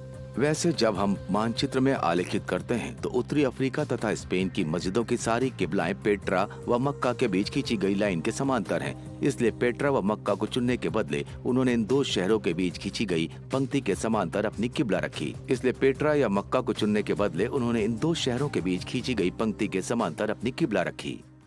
सब मुसलमान जानते हैं कि मक्का सऊदी अरब में है, परंतु आप कहते हैं कि मक्का पेट्रा में है। किस आधार पर आप इस सिद्धांत पर आए हैं? इसके लिए आपका मार्गदर्शन और प्रमाण क्या है? हम जानते हैं कि मक्का सऊदी अरब में है, इसीलिए किस आधार पर आप ये सब कहते हैं? यदि आप अभी भी संतुष्ट नहीं हैं, तो मैं आपको कुछ दिखाना चाहता हूँ। क्या आपको याद है जब हमने दूसरे इस्लामी गृह युद्ध के बारे में बातचीत की थी? इब्ने जुबैर ने स्वयं को पवित्र शहर में बंद कर लिया। उमायद सीरिया की सेना ने उसे घेर कर 4 महीने तक उसे वहीं रखा। अक्टूबर माह में सीरियन शहर की दीवारों तक एक गुलेल लाए, जहां से उन्होंने इस्लाम के पवित्र शहरों पर पत्थर फेंके। ये कैसे संभव है? सामान्यतः लोग शहर की दीवारों के पीछे रहते हैं। एक गुलेल साधारण रूप से लोगों के घरों को तबाह कर सकती है, परंतु इस केस में कहा जाता है कि गुलेल से इस्लाम के पवित्र शहरों के बीच में मारा गया। ये कैसे संभव है? पेट्रा में एक अनोखी विशेषता है। पेट्रा में शहर की दीवारें उत्तर व दक्षिण में हैं। शहर की दीवारें घाटी के पार तक थीं, परंतु उत्तर में शहर की दीवारें घाटी तक नहीं थीं, क्योंकि वहां पर एक जल मार्ग था। मैं विश्वास करता हूं कि सीरियन अपनी गुलेल को सूखी नदी के रास्ते एक ऐसी जगह पर लेकर आए जहां से वे शहर के बिल्कुल बीचों बीच पत्थर फेंक सकें, काबा व इस्लाम के पवित्र स्थान को नुकसान पहुंचा सकते थे। ब्राउन यूनिवर्सिटी के पुरातत्वकार बहुत वर्षों से पेट्रा में खुदाई कर रहे हैं। उनकी परियोजना थी कि खुदाई करके उस जगह को ढूंढे जिसे महान मंदिर का क्षेत्र बोला जाता है। जब उन्होंने मंदिर को ढूंढ निकाला तो डैन उन प्रमाणों को देखकर चकित हुए जो उनके सिद्धांतों का समर्थन करते हैं। इस इमारत की एक रुचिकर विशेषता ये है कि लोगों में यहाँ आघात के विरोध में बचाव बनाए हैं। देखें, ये द्वार के रास्ते पर बिल्कुल सट कर है, जिससे वो अपनी रक्षा कर सकें। 551 एडी में भूकंप के कुछ समय बाद ये हुआ कि हम बचावों की तिथि छतों पर लगाई टाइलों से जो इन बचाव के निर्माण में प्रयोग हुई उनसे लगा सकते हैं। वैसे इस समय के दौरान पेट्रा में किसी युद्ध के होने का रिकॉर्ड नहीं है, परंतु हम ये जानते हैं कि ये इस्लाम की स्थापना के शुरुआती सालों में हुआ था। परंतु हमारे पास केवल यही प्रमाण नहीं है। खुदाई के समय पुरातत्वकारों को लगभग 400 गुलेल के पत्थर प्राप्त हुए। ये पत्थर लगभग सही स्थान पर व सही समय पर दबे थे। ये बहुत मजबूत इशारा है कि न केवल युद्ध इस स्थान पर हुआ है, ये कि और पहला वास्तविक काबा इस क्षेत्र के पास है। इसीलिए इस्लाम परंपरागतों तथा सुधारकों में बंट गया। परंपरागत व्यक्ति यर्दन में पेट्रा की ओर तथा सुधारक सऊदी अरब में मक्का की ओर प्रार्थना करते थे तथा अन्य जानबूझकर बीच का रास्ता अपनाते थे। इस समस्या का हल वो कैसे निकालेंगे? पेट्रा रोने के शहर ने घातक विनाश को सहा। भयंकर भूकंपों ने पेट्रा शहर को हिला दिया, इमारतों, मंदिरों तथा घरों को नष्ट कर दिया था। इतनी अधिक हानि हुई कि वो शहर दोबारा कभी नहीं बन सका। पहली काबा की प्रमाणिकता अब खत्म हो चुकी थी। गुलेल के पत्थरों ने उसको बहुत नष्ट कर दिया। बाकी जो कुछ भी बचा हुआ था इब्ने जुबैर ने नष्ट कर दिया। 713 एडी में एक भूकंप ने बांध को, जिससे पेट्रा के आसपास पानी पहुंचाया जाता था, उसे नष्ट कर दिया। इसके कारण जो भी प्रमाण बचे हुए थे वो भी प्रत्येक वर्ष बाढ़ के पानी में बह गए। इस्लामिक इतिहास के लेखकों की याद से पेट्रा मिटने लगा था, जो कि 150 साल बाद उसका नाम अपने लेखों में उल्लेखित नहीं करते। समय बीतने के साथ इन दो क्षेत्रों की यादें मिलकर एक ही क्षेत्र रह गया है, वो है सऊदी अरब में मक्का। अब से सभी किबला की दिशा उसी ओर है। परंतु जब से आधुनिक पुरातत्विक यंत्र, उपग्रह से प्राप्त चित्र और इंटरनेट द्वारा इतिहासकारों का मिलना हुआ और संसार के शिक्षाविद और विद्वानों के साथ आने से कुछ और ही चित्र बनता है। ये एक अजीब सी बात है, मैंने ये पहली बार सुना है। क्या आप वास्तव में चाहते हैं कि मुसलमान इस पर विश्वास करें? ये इस्लाम के साहित्य या इतिहास की पुस्तकों के रिकॉर्ड में क्यों नहीं लिखा गया? क्या इस्लाम इसे भूल गया? क्या जानबूझकर भूल गया? ऐसा कैसे है कि इसका वर्णन क्यों नहीं किया गया? ये अजीब बात है। हमें उन घटनाओं को समझने के लिए जिससे इस्लामिक इतिहास प्रभावित हुआ है, हमें पहले बहुत सी अलग बातों को पहचानने की आवश्यकता है। पहले तो मेरा ये विश्वास है कि शुरुआती इस्लामी साम्राज्य जो उत्साही मुसलमानों द्वारा बनाया गया था, साहित्यिक रूप से बिल्कुल खाली था, क्योंकि उन्होंने पुस्तकों, हस्तलिपियों को नष्ट कर दिया, शिलालेखों को मिटा दिया, पुस्तकालयों को जला दिया और सारे साहित्य को नष्ट कर दिया, केवल कुरान को छोड़कर, जो कि आधी अधूरी बातें थीं, जो कि लोगों को मोहम्मद द्वारा दिए गए प्रकाशन के बारे में थीं। इस्लामी सेना द्वारा लिखित साहित्य का विनाश का अच्छे से वर्णन किया गया है। एक प्रमाण के रूप में 640 एडी का पत्र खलीफा ने जनरल अमरुद्दीन को लिखा था, जो मिस्र में मुस्लिम आर्मी के अगवे थे, जिन्होंने पूछा था कि वे सारे हस्तलिपियों का क्या करें जो उन्हें अलेक्जेंड्रिया के गोदामों से मिली थी। खलीफा का उत्तर दर्ज है और जो सदियों से सब जानते हैं। और जिन पुस्तकों का आपने वर्णन किया है उसके लिए ये मेरा उत्तर है। अगर उनकी सामग्री अल्लाह के रहस्य उजागर के समान है तो हम उसके बिना ही करेंगे, क्योंकि इस केस का अल्लाह का रहस्य उजागर पर्याप्त है। यदि दूसरी ओर देखें कि विषय सामग्री अल्लाह के रहस्य उजागर के अनुसार नहीं है तो उन्हें संभाल कर रखने की आवश्यकता नहीं है। आगे कार्यवाही करें और उन्हें नष्ट कर दें। मुसलमान लेखक अल कैफी बताते हैं कि अलेक्जेंड्रिया में पुस्तकों को सार्वजनिक स्नान के लिए दे दिया गया, जहां उसे चूल्हे में प्रयोग करते थे, जिससे वे गर्म पानी से आरामदायक स्नान कर सकें। वे कहते हैं कि उन्हें सभी बेकार सामग्री को जलाने में 6 महीने लगे। यूटाइशम कॉन्स्टेंटिनोपल के आचार्य के रिकॉर्ड के अनुसार अलेक्जेंड्रिया की लाइब्रेरी से मिली पुस्तकों से 4000 लोगों ने स्नान का लाभ उठाया। वैसे किताबों के जलाने का आरंभ मिस्र से नहीं हुआ, परंतु 4 वर्ष पहले पर्शिया में हुआ था। खलीफा उमर की सेना 636 ईस्वी में कदसिया युद्ध में फारसियों की सेना से मिली। जनवरी 637 ईस्वी के आरंभ में मुसलमान गार्ड पहले ही टेसिफोन के बाहरी क्षेत्र में पहुंच गए और 2 महीने तक शहर में सैनिकों ने घेरा डाले रखा। आखिर में वो शहर हार गया और मुसलमानों ने उस पर कब्जा कर लिया। युद्ध के समय टेसिफोन के महल व लाइब्रेरी को जानबूझकर जलाया गया। अंत में अरब में सिर्फ एक ही किताब बची, वो थी महिमामय कुरान। जब हम कुरान के इतिहास को देखते हैं तो इतिहासकारों ने बहुत संघर्ष किया। ऐसा लगता है कि कुरान का बहुत सा भाग लिखने की जगह मौखिक रूप से याद रखते थे, क्योंकि अरब के व्यक्ति याद करने में बहुत अच्छे थे और उनमें पूरी कुरान याद करने की योग्यता थी। इसलिए याद की गई सामग्री को मौखिक परंपरा में रखने से बहुत कठिनाइयां हुई। सबसे पहले तो प्रत्येक व्यक्ति का याद रखने का तरीका बिल्कुल सही व उत्तम होना चाहिए।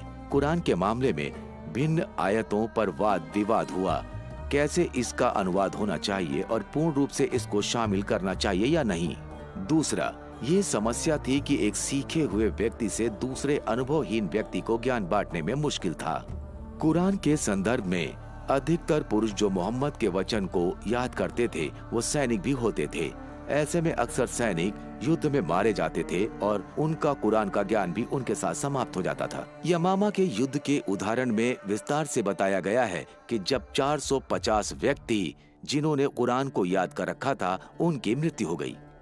हुदैफा बिन यमन उस समय उत्थमान आए जब दमिश्क व इराक के लोग आर्मेनिया और अजरबैजान के खिलाफ युद्ध कर रहे थे कि उसे पराजित कर सके। हुदैफा भयभीत थे क्योंकि दमिश्क व इराक के व्यक्तियों में कुरान बोलने के तरीके में अंतर था। इसीलिए उन्होंने उथमन को कहा, विश्वासियों के प्रधान, इस राष्ट्र को बचाओ, इससे पहले कि प्रकाशन में मतभेद हो। इसीलिए उथमन ने हफ्सा को संदेश भेजा और कहा, हमें अपनी कुरान की हस्तलिपि भेज दो ताकि हम सारे कुरान की सामग्री को एकत्र करके उसकी उत्तम कॉपी बनाएं और हस्तलिपि वापस भेज देंगे। हफ्सा ने भेज दिया। उसके पश्चात कुछ व्यक्तियों के समूह ने बैठकर कुरान की एक नई कॉपी बनाई। उथमान ने 3 कुरैश व्यक्तियों से कहा, यदि आप किसी बात से असहमत हैं तो उसे कुरैश की बोलने वाली भाषा में लिखें, क्योंकि कुरान उन्हीं की भाषा में उजागर हुई थी।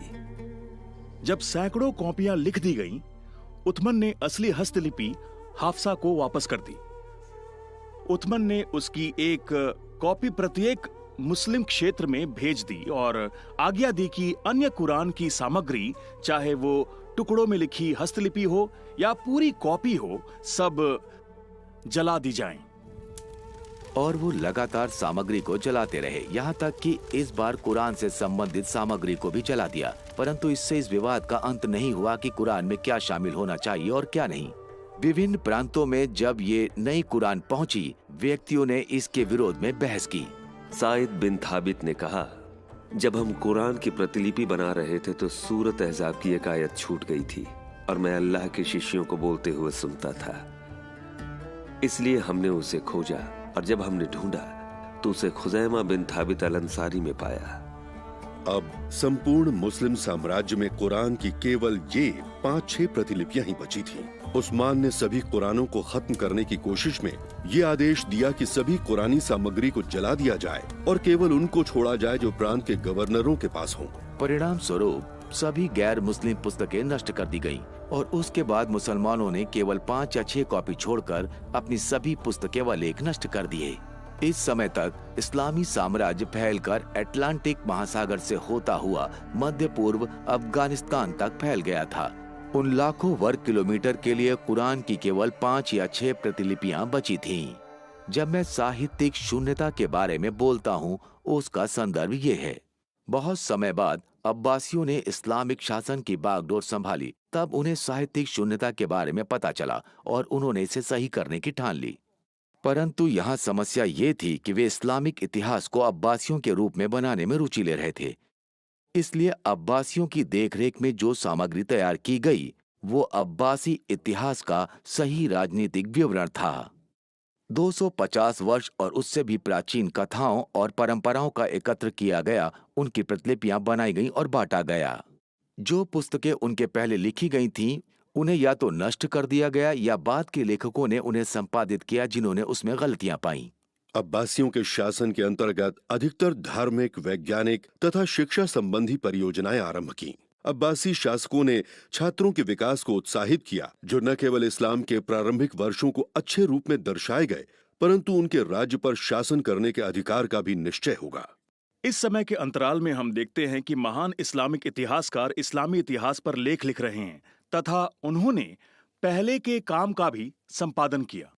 उदाहरण के लिए हमारे पास इब्ने इसहाक द्वारा लिखी गई मोहम्मद की असली जीवनी नहीं है, क्योंकि इब्ने हशम ने अब्बासियों की अगुवाई में वो सही किया जिसे असली दस्तावेजों में गंभीर गलती कहा गया था। इब्ने हश्म के संपादन के बाद बाकी इस्लामिक इतिहासकारों ने अपने इतिहास की कहानियां लिखनी आरंभ कर दी और उन्हें इस्लामिक इतिहास के साथ हमारे सामने प्रस्तुत किया। इसे इस प्रकार लिखा गया था कि अब्बासियों के शासन के दिनों के धार्मिक तथा राजनीतिक विश्व दृष्टि को भाएं। क्या यह संभव है कि मुसलमान आज अब्बासियों के छिपाए जाने के शिकार हैं? क्या अब्बासियों ने जानबूझकर मुसलमानों को पेट्रा में एकत्र होने के वर्जित स्थान की ओर प्रार्थना करने से मना किया, जैसे कुरान में आज्ञा है कि उनको मक्का में स्थित काले पत्थर की ओर प्रार्थना करनी है? क्या अभी तक मुसलमान अब्बासियों के प्रचार के कारण गुमराह हो रहे हैं? मैं विश्वास करता हूं कि ये तब शुरू हो गया था जब पहले के मुस्लिम अगुवाओं ने कुरान के छोटे टुकड़ों को एक साथ एकत्र किया। समस्या एकत्र करने की नहीं थी, बल्कि ये थी कि उन्होंने हर उस वस्तु को नष्ट कर दिया था जो उनके विचारों के विरुद्ध थी। यहाँ पर पश्चिमी विचारों तथा मुस्लिम विचारों में एक बड़ा विभाजन है। पश्चिमी विचारों में बाद की हस्तलिपि कम विश्वसनीय है क्योंकि ये प्रतिलिपियों की भी कॉपी है। इसके लिए हमें पहले के साधनों की सामग्री को देखना पड़ता है क्योंकि वो बिल्कुल सही है। दूसरी ओर मुस्लिम विचारों के अनुसार पहले की हस्तलिपि कम विश्वसनीय है तथा बाद की हस्तलिपि पहले की हस्तलिपि की जगह ले लेती है। यहाँ तक कि कुरान में भी पहले के प्रकाशन बाद के प्रकाशन की जगह ले लेते हैं या अभिनिषेध करती है। एक बार जब आप इस अभिनिषेध के संदर्भ को स्वीकार कर लेंगे, तब आप हर तरह के बदलाव को स्वीकार कर लेंगे। अगर अब्बासियों ने इतिहास से छेड़छाड़ की थी, तो क्या उन्होंने कुरान के लेखों के साथ भी छेड़खानी की होगी? लेकिन किस तरह? मक्का का नाम सूरा 48 में आया। अबू बकर, मोहम्मद के उत्तराधिकारी, ने सबसे पहले कुरानिक सामग्री का संकलन किया। उनके बाद उस्मान ने इस संग्रह का उपयोग करा और फिर उसमें जोड़ भी दिया। इतिहासकार बताते हैं कि उस्मान के कुरान को संकलन करने के बाद भी व्यक्तियों को मोहम्मद द्वारा प्रकाशित और बहुत सी आयतें याद हैं। हर बार जब एक नई कुरान आती है तो उसे ये कहा जाता है कि वही सबसे पूर्ण कुरान है। पहले आई हुई ठीक थी, परंतु नई वाली अधिक पूर्ण थी, जिसमें अधिक रहस्य उजागर किया गया था। क्या अब्बासी लोग और भी अधिक संपूर्ण कुरान लाए जिसमें मक्का का वर्णन था? आज हमारे पास संग्रहालयों में इस्तांबुल से समरकंद तक बहुत सी अब्बासी कूफी कुरानें हैं। इन कुरानों में कूफी लिपि का प्रयोग किया गया है, जिसका कूफा के शहर में आविष्कार हुआ था। पर पहले की कुरानों का क्या, जो दूसरी लिपियों में लिखी गई थी? मैंने पहले के कुरानी चर्म पत्र जो कूफा की लिपि से पहले लिखे गए थे उनमें खोजा है। इससे आपको आश्चर्य नहीं होना चाहिए कि कूफा लिपि से पहले की कोई भी सामग्री किबला के बदलने की या मक्का के शहर का किसी भी आयत में वर्णन नहीं करती है। इतिहासकारों ने मुझे चुनौती दी कि मैं इस्लाम के इतिहास को दोबारा लिखने का प्रयास कर रहा हूँ। मैं विश्वास दिलाता हूँ कि मैं ऐसा करने का प्रयास नहीं कर रहा हूँ। मैं केवल एक छोटे बदलाव की सलाह दे रहा हूँ। बहुत वर्षों पहले इस्लाम के शहर को बक्का नाम से बुलाया गया। मैं विश्वास करता हूं कि बार बार भूकंप आने के कारण बहुत से व्यक्तियों की मृत्यु हुई, इसलिए पेट्रा शहर के लिए ये नाम रखा गया। इब्ने जुबैर द्वारा काला पत्थर को मक्का हस्तांतरित करने के बाद शास्त्रियों ने इस्लामिक लेखों में केवल एक बदलाव किया। अरबी भाषा में बक्का ऐसा लिखा जाता है। बे को मीम में बदलना बहुत आसान है। दोबारा देखें, केवल इतना ही करना है। वास्तव में बाद के पाठकों के लिए ये ढूंढना असंभव था। क्या अब्बासी शास्त्रियों ने कुरान में पहले के संदर्भ में बक्का को ठीक किया था और उसे मक्का में कर दिया था?